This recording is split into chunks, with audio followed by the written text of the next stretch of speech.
Memasuki musim penghujan yang cukup ekstrim, BPBD Kabupaten Muara Enim menghimbau kepada masyarakat waspada banjir dan longsor, terutama bagi masyarakat yang tinggal di bantaran sungai dan bantaran tinggi.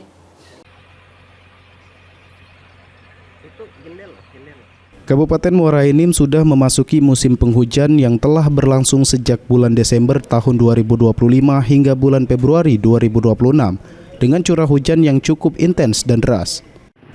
Menghadapi musim penghujan, BPBD Kabupaten Muara Enim mulai menghimbau kepada seluruh masyarakat Muara Enim untuk tetap waspada, terutama bagi masyarakat yang tinggal di bantaran sungai dan tempat rendah kemungkinan akan dilanda banjir. Sedangkan bagi masyarakat yang tinggal di dataran tinggi juga harus mewaspadai terjadinya longsor karena tingginya curah hujan. Kepala BPBD Kabupaten Muara Enim, Abdur Rozik Putra meminta masyarakat yang tinggal di sepanjangan Sungai Enim, Sungai Lematang, dan Sungai Benakat untuk selalu waspada karena curah hujan yang tinggi bisa membuat sungai meluap dan menyebabkan banjir. Juga masyarakat yang tinggal di dataran tinggi seperti Kecamatan Semende, Penang Enim, Tanjung Agung, dan Kecamatan Lawang Kidul.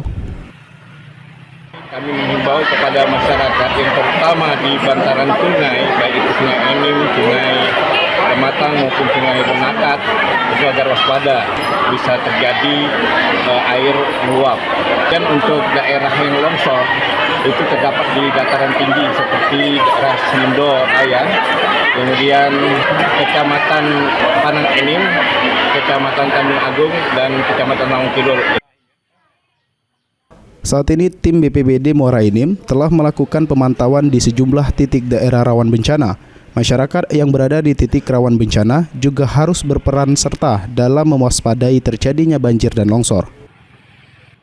Ferdiansyah, PAL TV.